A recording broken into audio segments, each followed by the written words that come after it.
이제 하나님께서 말씀하시는 것은 다 깊으신 뜻이 있죠. 자, 그렇다면 성경에 많은 사건들도 있고 말씀도 약속도 있고 있는데 그 성경의 핵심이 뭘까요? 성경의 핵심. 그 성경의 핵심은 죄인들을 구원하시는 하나님의 구원의 역사입니다.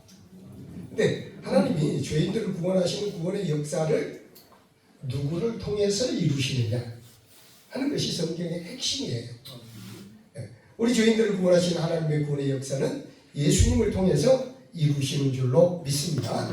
예수님이 우리 죄인들을 구원하시는데 여러 가지 사건들도 있고 여러 가지가 있지만 그 가운데서 가장 중심적인 사건이 뭐냐? 예수님의 십자가의 죽으심과 부활이에요. 이 두 가지가 우리 인간을 구원해 내시는 예수님의 사역 가운데 중심된 사역이죠. 자, 우리 성경은 우리 인간들을 죄인이라고 말씀하고 있죠. 자, 죄는 벌을 받게 되어 있죠. 하나님 앞에 죄를 지으면 하나님께도 벌을 받아야 돼요. 이것이 이제 구약의 근거를 둔 말씀인데요. 하나님께서 아담 하와에게 에덴 동산에 아담 하와를 창조하시고 거기에 선악과를 놔두시고 선악과 먹으면 반드시 죽는다는 것이. 근데 먹었어요? 안 먹었어요?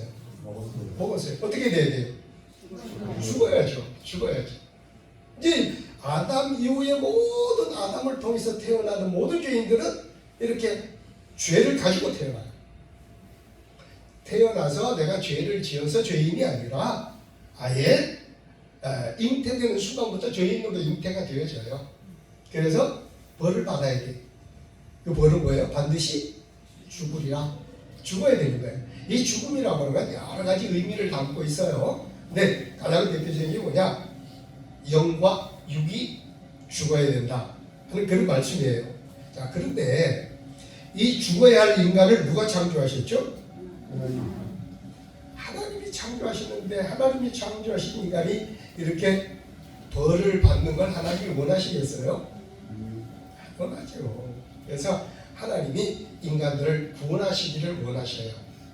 그런데 이게 딜레마가 있어요. 무슨 딜레마냐? 하나님이 죄를 지으면 어떻게 하리라? 그냥 죽으리라고 하죠. 내보다 반드시 죽는다는 거예요. 반드시 필연이에요. 자, 그러면 하나님이 이 반드시 죽으리라고 선포를 하셨는데 이 죄인을 구원하시고 싶은 거예요. 이 딜레마잖아요. 서로 맞진 않잖아요. 죽여야 돼요, 하나님. 그런데 하나님 마음은 살리고 싶으신 거예요. 어떻게 해야 될까요? 하나님께서 이 딜레마를 어떻게 해결하시느냐? 그 아들 예수님을 통해서 해결을 하시는 거예요. 그래서 하나님께서 이게 이제 구약의 성경은 항상 구약을 바탕으로 해서 신약이 이루어져 가고 있어요. 그래서 구약을 알아야 돼요. 그래야 신약을 제대로 이해할 수가 있죠. 자, 구약에 보면 이스라엘 백성들이 죄를 지어요. 그러면 벌을 받아야 되잖아요. 근데 그 벌 받으면 다 죽어요. 하나님이 어떻게 하시냐 그러면 이스라엘 백성들에게 죄를 지으면 재물을 갖다 나에게 바쳐라. 그러면 그 재물이 죽는 것을 통해서 네가 죽은 것으로 여겨줄게 그랬어요. 그래서 이스라엘 백성들이 죄를 지면 재물을 가지고 갑니다. 대표적인 재물이 양이죠. 양을 끌고 성전에 가서 제사장에게 나 이런 죄를 지었습니다. 하나님 앞에 죄를 용서해 주세요 하고 하면 제사장이 그 양의 머리에 손을 얹어요. 손을 얹고 하나님 이 사람이 이런 죄를 지었는데 이 양이 죽음으로 이 사람의 죄가 용서되게 해주십시오 하고 안수기도 하고 난 뒤에 그 양을 잡아요. 잡아서 하나님 앞에 드리면 하나님이 그 양이 죽은 것을 이 사람이 죽은 것으로 여기시는 거예요. 그래서 죄를 용서받게 하셨어요. 그래서 예수님이 이 세상에 오셨을 때 세례요한 예수님을 보고 뭐라 그러죠? 세상 죄를 지고 가는 하나님의 어린 양이로다. 구약의 양이 예수님을 상징하는 거죠. 그래서 예수님이 우리 죄인들의 죄를 지시고 십자가에 달려 돌아가신 거예요. 그래서 우리의 죄를 용서하시고 구원받게 하신 것이다 하는 거예요. 할렐루야. 그런데 한 가지 더 중요한 게 있죠. 만약에 예수님이 십자가에서 죽음으로 끝났다면 하나님의 구원 사역은 실패해요. 왜요? 아니, 예수님은 하나님의 아들이시죠. 하나님은 신이잖아요. 그럼 뭐 신의 아들이면 예수님은 뭐예요? 예수님도 신이시잖아요. 그렇죠? 신이 죽습니까? 니체 같은 사람이나 신은 죽었다는 말을 쓰지 신은 죽는 존재가 아니잖아요. 네.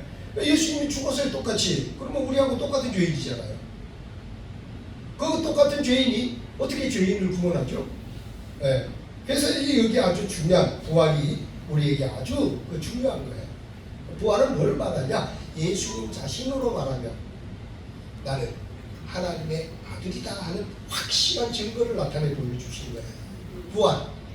그리고 우리에게 부활, 굉장히 중요한 여러 가지 의미를 우리에게 주시고 계신 것을 볼 수가 있습니다. 부활이 오늘 우리에게 주는 의미가 뭘까요? 사람들은 대부분 보면 죽으면 죽음으로 끝나는 줄 알아요. 근데 예수님이 부활하심으로 우리에게 선포해 주신 건 뭐냐? 야, 인생들아, 죽음이 끝이 아니야. 반드시 다시 부활해서 내세를 맞이해. 이걸 우리에게 가르쳐 주신 것이다 하는 것이죠. 인생은 누구나 다 이 세상에 한번 왔다가 죽는다고 하는 거 다 알죠. 삼적 동자도 다 합니다. 그런데 잘못 아는 사람들이 있죠. 인생이 살다가 죽으면 그뿐이라고 말하는 사람들 말입니다.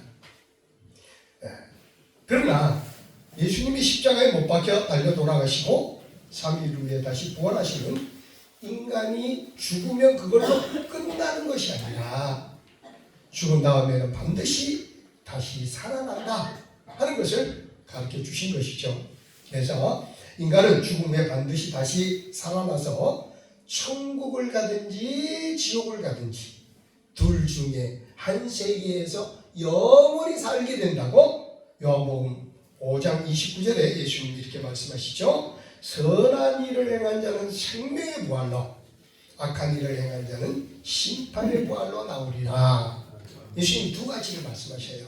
죽음이 끝이 아니라 죽음 후에 다시 살아나는데 그 살아난 다음에 우리 인간은 두 세계 중에 한 세계에 속해서 살 수밖에 없게 되어진다. 그래서 천국이냐 지옥이냐 이 두 가지 중에 한 곳에서 영원히 살게 된다 하는 것이죠. 예수님의 부활이 주는 중요한 의미는 인간이 죽음으로 모든 것이 끝나는 것이 아니라 죽음 후에는 예수님처럼 부활해서 내세의 영원한 삶을 살게 되어지는데 천국에서 영원히 살든지 그렇지 않으면 지옥에서 영원한 형벌을 받고 살게 되는지 둘 중에 한 세계에서 살게 된다는 것입니다. 이런 의미에서 보면 예수를 믿는 우리 그리스도인들에게 이 부활의 소식은 정말 기쁘고 우리에게 참 소망을 주는, 그래서 베드로 사도는 이 소망을 산 소망이라 하고 베드로전서 1장 3절에 이렇게 말씀하십니다. 예수 그리스도를 죽은 자 가운데서 부활하게 하심으로 말미암아 우리를 거듭나게 하사 산 소망이 있게 하시며 그랬습니다. 그냥 소망이 아니라 산 소망, 라이브 홉, 산 소망. 왜 산 소망이라고 했을까요? 여러분, 안 믿는 사람들도 소망은 얘기하죠. 부자 되고 싶은 소망, 좋은 차 타고 싶은 소망, 좋은 집에 살고 싶은 소망, 성공하고 싶은 소망, 다 각각 사람마다 소망을 가지고 살아갑니다. 그런데 성경은 그걸 산 소망이라고 그러지 않아요. 왜요? 예수가 없는 모든 사람들의 소망은 세상에 사는 동안의 소망은 되지만 죽으면 그 소망 다 사라져버리고 말아요. 아무 쓸데없어요. 내가 큰 집을 소망하고 큰 집에서 살았어요. 죽으면 그건 내 거 아니에요. 다 나와는 아무 상관이 없어져 버려요. 그래서 세상 예수 없는 사람의 소망은 헛된 소망이다 이 말이에요. 썩어지 다 소멸해버리는 사라지는 그런 소망이라는 거죠. 반면에 예수 믿는 사람들의 소망은 산 소망이에요. 예수 믿는 사람들의 소망은요 죽음으로도 확고해져요. 예수 믿는 사람들의 산 소망은 내가 죽음으로써 완전히 이루어지는 소망이에요. 왜요? 천국의 소망이기 때문에, 영생의 소망이기 때문에 그런 거예요. 그래서 이 소망을 뭐라 한다고요? 산 소망. 저는 산 소망이라고 하기도 하고요. 저는 제가 만든 저의 용어로는 참 소망, 거짓 소망이 아니라 참 소망이라고 부르고 싶어요. 그리고 이 참 소망은요 우리에게 큰 능력을 줘요. 우리 신앙생활하는 그리스도인들에게 큰 힘을 주고 능력을 줘요. 베드로서에 보면요, 이 베드로가 이제 베드로 전후서를 쓰죠. 이 베드로 전후서를 쓰게 된 배경이 뭐냐 그러면 베드로 시대에 이 로마의 네로라고 하는 황제가 기독교를 크게 박해를 합니다. 그래서 예수 믿으면 그냥 맹수에게 잡혀가서 찢겨 죽기도 하고 감옥에 들어가서 매를 맞기도 하고 여러 가지 고통을 당하게 됩니다. 예수 믿는다는 이유 때문에 이렇게 박해를 당하니까 성도들이 막 신앙이 흔들리기도 하고 낙심이 되기도 하죠. 그러니까 베드로 사도가 이걸 알고 그렇게 박해를 당하는 성도들에게 끝까지 우리가 믿음을 지켜야 된다. 그런 의미로서 그들을 믿음으로 끝까지 승리하게 하기 위해서 그들을 격려하고 위로하기 위해서 쓴 것이 베드로 전후서예요. 그래서 베드로 전후서를 보면 그런 말씀들이 많이 나옵니다. 특히 또 히브리서도 같은 의미예요. 히브리서도 같은 배경을 가지고 있는데요. 히브리서에도 보면 박해가 너무 심하니까 이제 아직 믿음에 바로 서지 못한 성도들은 교회를 떠나요. 아유, 나 이렇게 핍박받을 바에 예수 차라리 안 믿을래. 그리고 이제 예수를 막 부인하는 사람도 있고요. 교회를 떠나는 그런 사람들도 있죠. 근데 그 중에서도 끝까지 믿음을 지키고 이렇게 천국을 바라보며 끝까지 이렇게 믿음을 지키고 살아가는 그 성도들에게 그들의 믿음을 지키도록 격려하고 위로하는 그런 말씀이 히브리서에도 이렇게 기록되어져 있습니다. 여기 보면은 정말 핍박을 받는 모습들이 기록되어 있는데요. 조롱과 채찍을 맞고 결박과 옥에 갇히고 돌에 맞아 죽고 어떤 분들은 톱에 켜서 죽고 칼에 죽고 여러 가지 고통을 당하는 그런 모습들을 기록하고 있습니다. 그런데 그런 핍박 속에서도 끝까지 자기 믿음을 지키며 나는 죽어도 예수 믿고 죽을 거야. 그런 사람들이 있었다는 거예요. 그런 사람들을 향하여 히브리서 11장 38절에 이런 말씀을 합니다. 이런 사람은 세상이 감당하지 못하느니라 그랬어요. 무슨 말씀일까요? 너 죽여? 그래 죽여. 난 그래도 예수 믿고 천국 갈 거야. 그래? 너 그러면 너 직장 쫓겨나? 그래 난 그래도 예수 믿을 거야. 직장 쫓겨나도 난 예수 믿고 천국 갈 거야. 너 재산 다 몰수할 거야? 그래 나 재산 다 뺏겨도 좋아. 나 예수 믿고 천국 갈 거야. 이런 사람 뭘로 다 감당합니까? 세상 사람들이 뭘로 감당해? 감당할 수가 없죠. 순교자들이에요.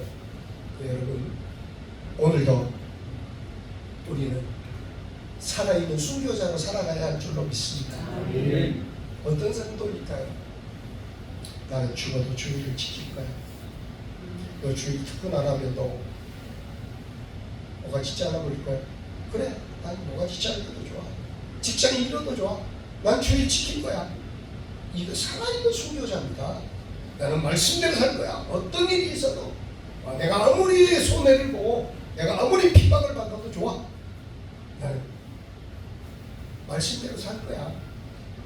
이렇게 살아가는 사람 오늘의 살아있는 순교자입니다. 하나님은 그 순교자로 여겨주시는 거예요. 그런 사람들을 우리 모두 살아있는 순교자로 살아가시기를 바랍니다.